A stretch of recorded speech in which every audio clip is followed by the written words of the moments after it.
response might be, oh my god, I've never heard anything like this. This is brilliant. So the idea, you're absolutely right. It takes a conscious receptor to decide whether something, and so this gets us into the whole question of aesthetics and taste, whether something is in fact creative or not. Whether something is creative in a good sense is going to be a human consciousness that says, oh, that tastes good, actually. And if my algorithm says, this should taste good, actually, no. It comes down to my conscious experience. And computers, at least currently configured, are not conscious. Our creativity is very much rooted in our own conscious experience of the world. And so, based on my own conscious experience of the world, I form mental models. So I know what it means for me to feel pain because I felt pain. And we're constantly modeling things that are actually not in the input. I'm modeling what's going on in your mind based on what's going on in my mind. That's not visible. And so a lot of our creativity is rooted in our mental models, which are in turn rooted in our consciousness. And so there's a skepticism because in the absence of mental models that are rooted in conscious experience, robots and AI systems, I think, will at best approach passive creativity. But then I actually think that's one realm in which the arena of competitive games gets a lot of traction in machine learning, is because there is a set of constraints. There is a winner and a loser in styles. So in that way, it creates a platform around discussion that's a little bit more stable than the conversation about aesthetics. Do you feel like the realm of competitive games and creating these models that could be conscious, do you think that's the right approach, or do you still think it's IBM created Deep Blue, it could beat Kasparov, but it was doing a brute force search through zillions of possibilities, whereas Kasparov would instantly see a pattern. So it really is something very different that could beat him. I want to take just for fun, the contrary point of view on this, because so a lot of, like, you use the Kasparov example, right? And there's recently been these great successes of this AlphaGo program at beating the world champions in Go, right? And Go, the way that they do it is not through brute force search, right? Because that's it's just computationally intractable because the game Go is much more complex. But they do it through the creation of these functions to represent sort of intuition, to represent, like, roughly how good do I feel this move is. I can't tell you exactly why I feel it's good, but I have this function that I've been learning that says, like, if these pieces are here and these pieces are here, then moving here is a good move, and it's because I played a whole bunch of games, and I usually win when I put my piece here when all those pieces are in those places. And similarly, a lot of the really cutting edge machine learning, reinforcement learning algorithms explicitly have modeling of, so there's some numbers present that are saying, like, okay, this is my representation of the environment around me. This is my representation of what this other actor is doing. This is my representation of what I am doing as an actor in the system. So the concept that, like, our creative critique or, analysis is somehow, like, fundamentally human thing that requires consciousness, I just find it to be a little bit of a small definition, because it's very easy to imagine agents that can do things similar in nature to what we might consider to be consciousness, but it's not human consciousness. It's just sort of a broader definition of how something interacts with its environment. So you can have, a computer critic in computer artists that make art that's optimized for what the computer likes, but it's not necessarily optimized for what we want, and it's just because it's a possibility doesn't mean, I think we're always going to lend towards creating systems that, we enjoy interacting with and that benefit us as a society and benefit us in our own expression. Does it seem like there are limits, if you weigh in on this as well, to human creativity, and is there a limit to what artificial creativity might be? Yeah, so you can figure out what synapses speed a bird can fly through a forest without crashing. So right now the bird is going pretty slow. He can navigate sufficiently quickly that he can avoid all the obstacles and land on the tree. But if he tries to go too fast, he'll crash into the tree, which I think happens in the video. And that's exactly the fundamental speed limit of flight through forests. Right? There's a similar fundamental speed limit for communication. And what we've been trying to find and what we seem to be finding is that fundamental speed limits to creativity as well. There's a fundamental tension you can't be too novel in a given domain, and you can't be too high quality in a domain. There's a tension between the two. So it's easy to be very novel and low quality, you just put random stuff together. It's very easy to be high quality and low novelty, you just look it up in your favorite cookbook or wherever it is. But doing both simultaneously is very difficult, and that's where the limit is. And the larger the inspirations of the known stuff, the harder it is to be creative. So if there's for people in the audience who want to be creative, you should start a new field where there's much more low-hanging fruit, actually. Are there limits to human creativity, as Lab is suggesting there are to computational creativity? I don't know. Humans have proven to be incredibly creative, both in the good sense of making airplanes for flight or for murder. And I think about human imagination as the greatest tool, and also the greatest weapon we have, because we can imagine the most amazing things, and also the most horrible things. And like the Holocaust was an act of imagination, actually. And my hope is that these tools will eventually foster human flourishing, not be used to also create new ways of murdering people. And I think one question I have for everybody is, what is the goal of all of this? Is it just simply to make new artifacts, or is it, when I was a kid, there was the Jetsons, and they had this robot, and you would say, robot do dishes, and they would do the dishes. But is it to make general purpose intelligence that would effectively be a slave? Right? And my guess is that in order to make a general purpose robot like the Jetsons robot, it would have to be conscious, so it would understand what I mean when I say change the tires. I have a whole model of cars and everything. But if it's conscious, then we have the problem of slavery again, because it would suffer. So consciousness implies self-awareness, awareness of self as opposed to another experience, like pain, like seeing. Could a robot be conscious without feeling pain? I suppose. I mean, there are things that don't feel pain. Maybe I see some. Sociopaths. Just without knowing at your end. Yeah, I think maybe another way of thinking about it, rather than just it's really nice to reflect back on our own human experience. As we've developed tools to better control mechanical systems, we really began to better understand how our bodies work. But what's amazing about these systems is they do math that's not human, but it's similar in a way that can help us provide introspection in terms of what are my mental processes. What means self-critical? Like, what are the dynamics of that? How can I interrupt that process, and how does that affect my creative output? And these types of things you can get introspection in a quantitative way that can help give you words. Because when we talk, I know I talk about this, I just sound like maybe, but it's nice to have things that you can point to say, like, hey, look, this is actually physical systems here. There's something here that's common across human experience that we can have a vocabulary to talk about.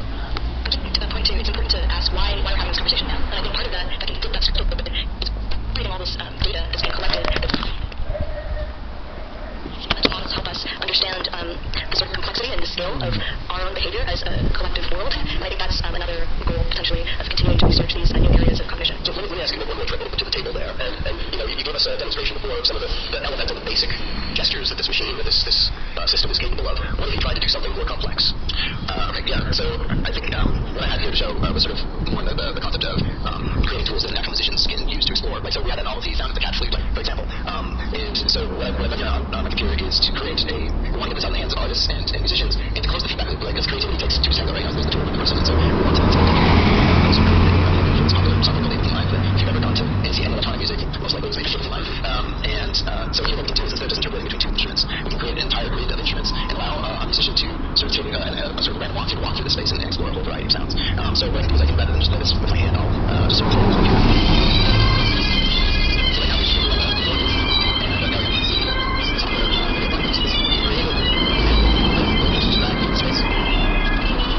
pixel data, essentially, of an image, a popular painting, for instance, and then extracting that style, like Starry Night or what have you, and then transferring that into your next selfie or a picture of a dog or something.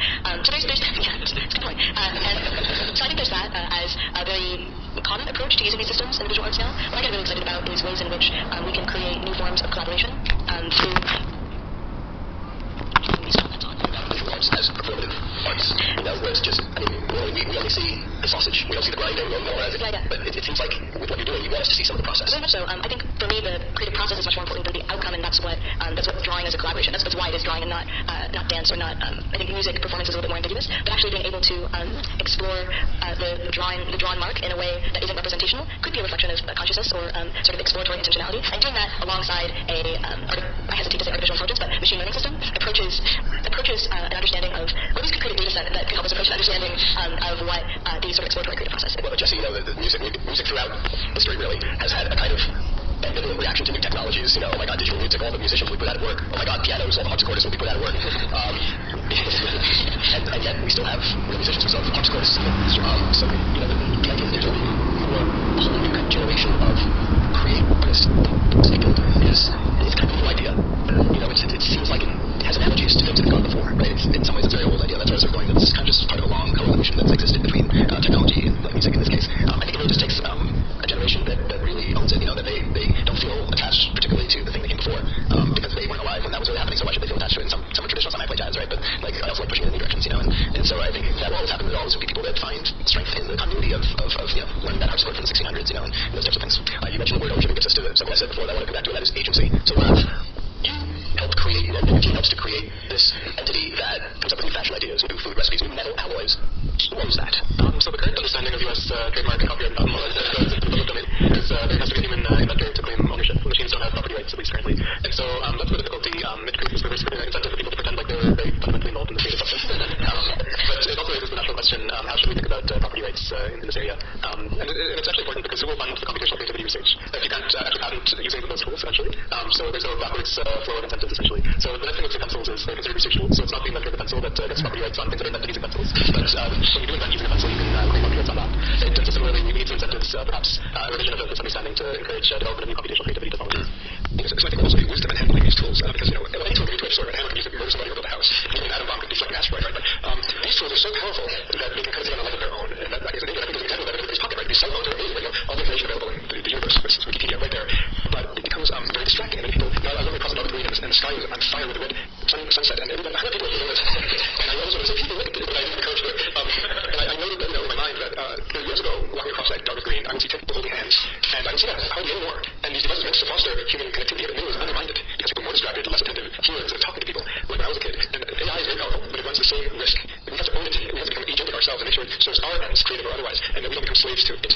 But if AI does reach a point, Jesse, so where it can compose a piece of music, create a genuine work of visual art, something that moves us, that genuinely asks the right test, that, it uplifts us, you don't care. Then does that AI entity have some sort of agency, some sort of ownership, as opposed to the humans who set it in motion maybe a generation earlier?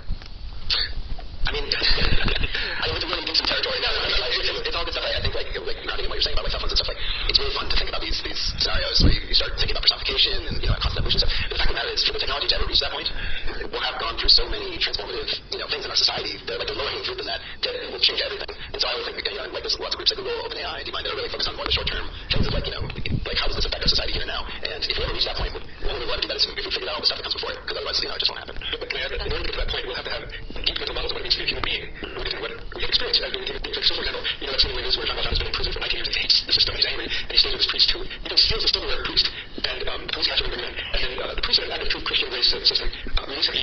He didn't steal it, but gave it to him, and he forgot the platter. And we find it deeply moving and beautiful because we can understand how he hit bottom. And then from head to bottom, he goes through a mental transformation.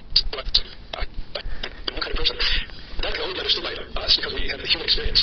And I'm skeptical that AI is going to be able to understand, redemption like that. But really, again, if we get to that point, they will be humans, or very close to us. So, I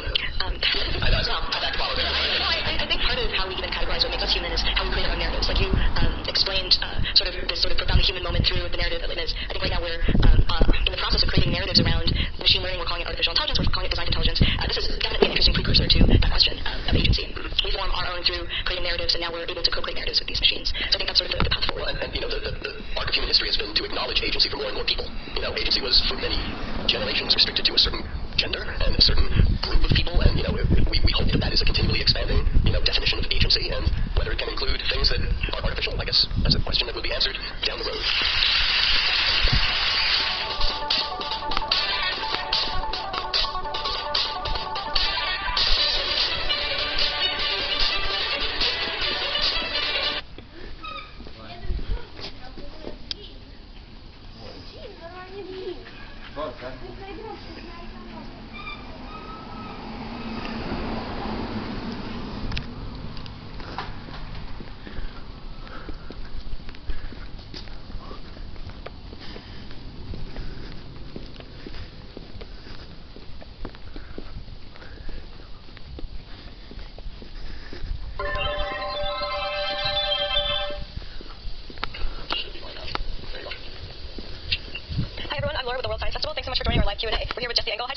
with us today.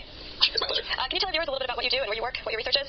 Sure. So I am a research scientist at Google Brain. So I work in the research division of Google, and I work specifically on a team called Magenta that looks at the interface of machine learning and creativity, art, and music, and those types of things.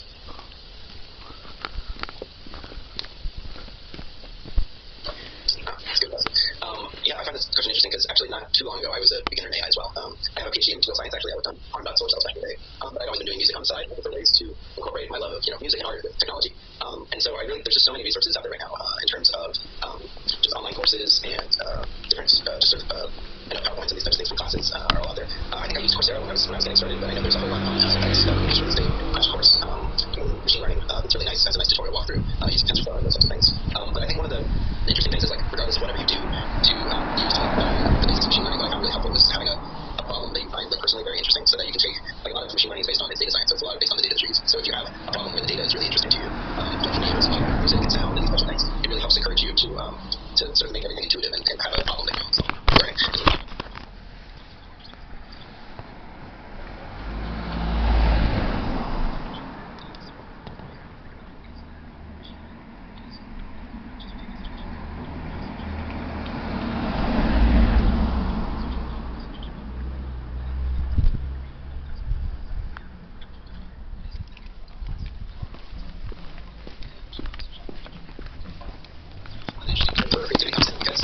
That's a situation where it depends on the artist and the cultural context of the listeners and all these things. We want an algorithm just to sort of augment the abilities of someone. You want them to give them new tools to be able to express themselves and explore new solutions to problems they didn't even know they had and these types of things, which is sort of a different formalization than the standard way of thinking about AI, which is or machine learning, which is just sort of I have a problem which I know what I want to do. Like I have images and I want to say what is the object in the image, and so I use my algorithm to classify what's in the image. In this case, it could be like I want to generate images that are accomplishing the goal that I have as an artist.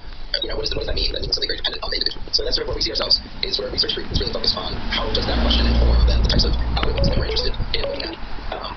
Yeah, that's what I think. Great, thanks. And our user, Avid Odd, asks, what is the point of creative AI in the humanities? If people have that covered, shouldn't we focus in on maybe more pressing questions like our inability to understand objectively problems like climate change? Yeah, that's a great question because it speaks to sort of the social responsibility we have as scientists to try to make sure that we're working on technologies that better everyone's lives. I think what's really interesting about that, is that like I was saying before, it's not really clear in many situations what the optimal solution is. It's hard to write an equation that's like the solution to climate change or these types of things, especially for sort of complex social problems and things that require a lot of human interaction, where the objective that you're trying to optimize is not just the oodles produced, but it's actually something involving people's thoughts and opinions and the way we act together as a society. So those are more open-ended questions. And so creativity is really interesting to explore in those domains because basically it's helping to explore how do we use these new types of tools in an open-ended context where it's not easy to write down the solution, but the problem is complicated. So we need new tools to think about the problem, but it's not as easy to just press and go for the solution. So that's sort of how I think about how it all sort of comes together. And our user MSema500 asks, do you think AI could create a top-selling album? Is it possible that the superstars of the future will be AI? Yeah, I think what's interesting about that question is sort of the way that we think about the role that music plays in our society. It's only recently that music has been like a disembodied entity that is just sound by itself. Like with recorded music from the past 60 years or 70 years. We have this idea that you got a top-selling album by I think it's totally possible that we could develop an algorithm that would make sounds that people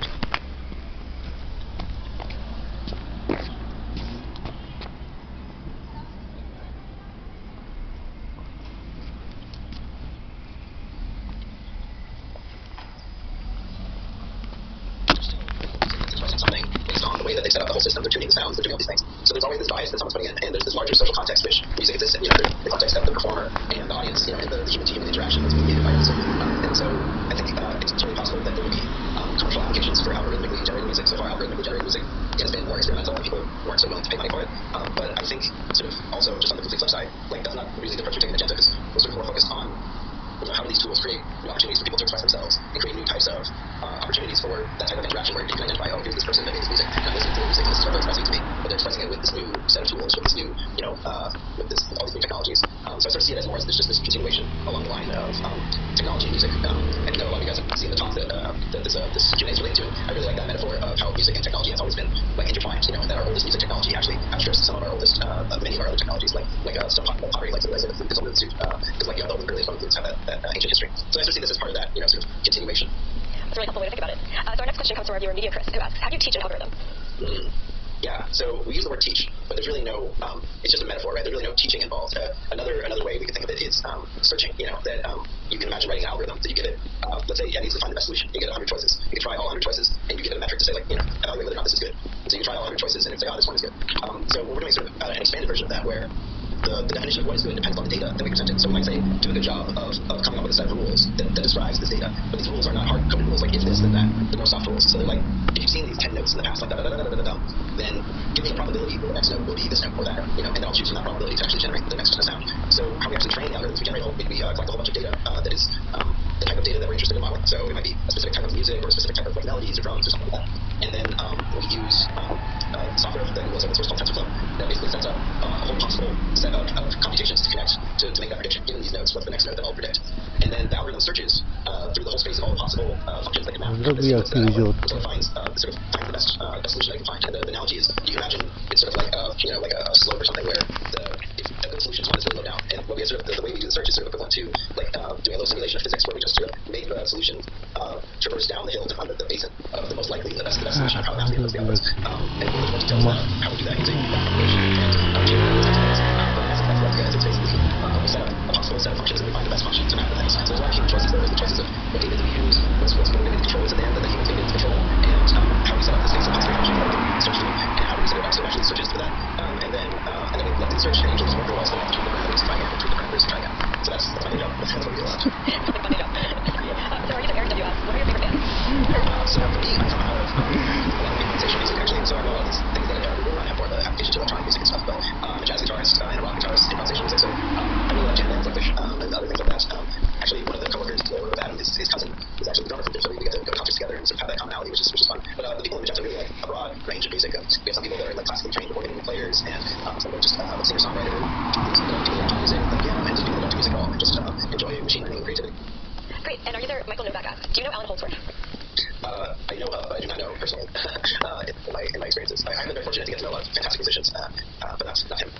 Okay. And coming from our viewer, Constantine Rosu, what do you think about Elon Musk's project regarding brain connectivity with machines? I think he's probably referring to Neuralink. Okay. Generally, that idea of connecting brains with. I talk about brains in interfaces more than Elon Musk's specific project, because I was doing a PhD at Berkeley for a long time and interacted a lot with academic technology stuff. And there's it's a very interesting problem because you can do quite a lot with very little. Because basically we have algorithms, right? They can find structure in data and map it to things. So like if you were to implant electrodes for, let's say, a patient who can't use, let's say, their arms or legs, and you want to let them control, like a robotic arm, just by thinking. There's no part of the brain that's mapped to, okay, this is how I'm going to control a robotic arm. There's nothing that was specifically learned over someone's history of their life to be able to do that. But what's amazing is that the brain, the actual biological brain, is so adaptable that if you just take that signal and map it with an arbitrary mapping onto the arm around, you can get an adaptation where someone can actually learn to control the brain signals in such a way that it can make the arm move. So what's helpful is the signals that's moving out of the brain are very coarse description of what's actually going on in the brain. So there's a couple of electrodes sort of measure it. Sort of like if you were to take, I know a bunch of neuroscientists will have huge exceptions for this, but sort of like you're trying to understand how a computer works by just sort of messing with a thermometer inside and saying like, oh, it got hot here and it got hot there. It's a very rough measurement of what's actually going on. But then you can use machine learning to sort of refine that data and find the signal from the noise, such that there's this combination of machine learning, learn from the signal, and then brain co-adaptation, where the brain learns how machine learning has mapped that into moving an arm. And one of the most interesting things I found about those experiments was there was this idea that in order to get it to work, you actually had to cheat initially and just have the arm move as it was supposed to move to pick something up. So the person thought that they were controlling it correctly, even though the brain they're just starting to have the brain signals from the person's actual brain. But that reinforced the loops of like, oh, I'm doing it, and had someone's brain patterns change in such a way that they could actually do it later. So it gets into a wild and very still interesting. And another question for the same user: can AI bring something potentially new for humans by kind of extending our audio spectrum? Yeah. I guess, definitely, right? It definitely, signal processing techniques in general can help us to hear outside of what we can hear. I have a friend of mine, Josh, who's 16, who had this great PhD project that sort of was helping blind people to see with echo location. So it would actually have these sort of like hardware ears that it would help people have, and it would send out, ultrasound, high frequency sound waves, and then downshift them down into the spectrum that we can actually hear between 20 hertz, 20 kilohertz. So there are a lot of people who are not able to see can actually echolocate with clicks, by clicking and hearing the reverberations of how that reflects off of the walls in the room. It's amazing stuff. And so this was this idea of extending that to being able to see much farther away than you could with just the frequencies produced by the mouth, because the high frequency waves could travel much farther. So that's like a very simple mapping where there's no goal in mind. There's no tuning of the algorithm based upon data or based upon how well it works for the participant. So you can imagine doing more advanced algorithms that use machine learning, which is tuning and adapting to the specifics of the situations, the data, and the person's preferences, and that type of stuff. So it definitely is very interesting. Sonification, those types of things is really an interesting application. Our next question comes from our user CEO, who asks, during the show, one scientist was worried about AI and robots becoming slaves if they become conscious. Do you have any of the same concerns? Honestly, I have a lot of ethical concerns about the world, and there's a lot of things we could do to be better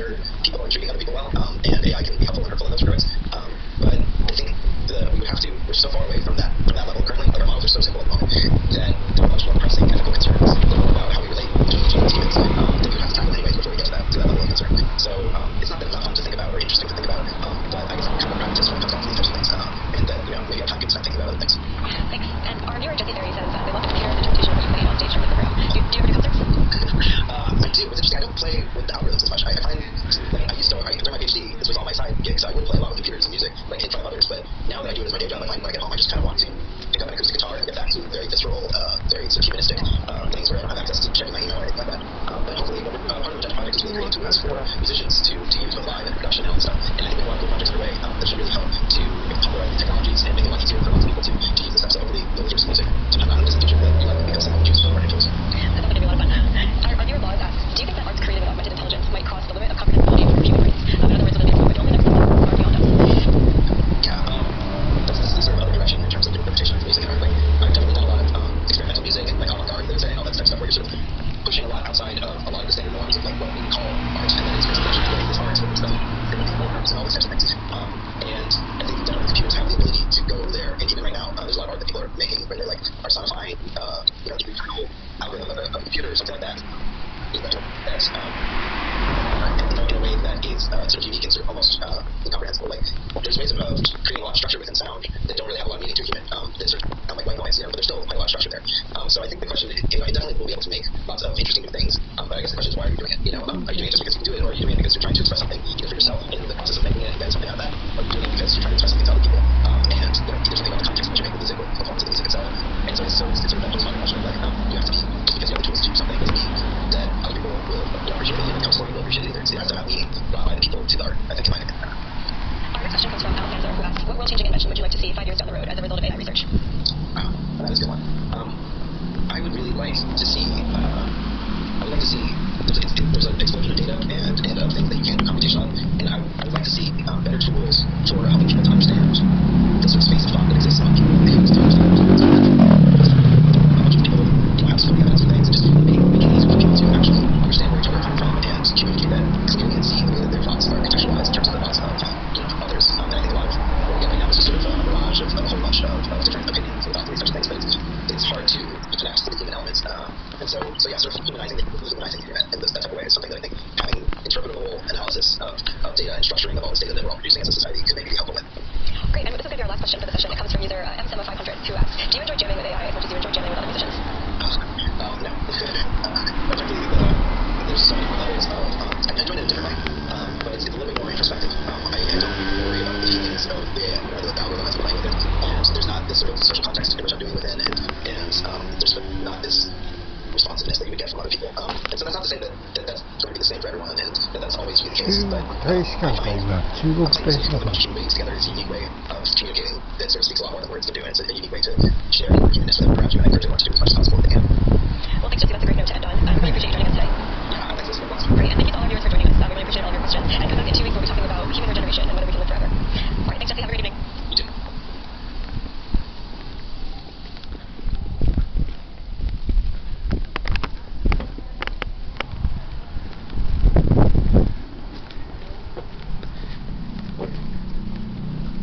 Anyone who thinks they can talk about quantum mechanics without getting dizzy hasn't yet understood the first word of it. What does it represent? If you have a wave associated with one wave is spread out, what does that point to? If you want to learn how one subject works in flight, does that intuition is not a very good way to predict what happens. Trying to reconcile those two accounts of what's going on makes you like that. The beauty of quantum mechanics is that all those marks together is massive, beautiful mathematical math. That is one thing, experiment is another. We get to this incredibly dramatic conclusion that space is somehow a manifestation of quantum entanglement. And now at the point where we have functioning devices with 9 or 10 quantum bits. And the work that you guys are doing is going to reveal the possibility that we might understand the fundamental structure of space itself.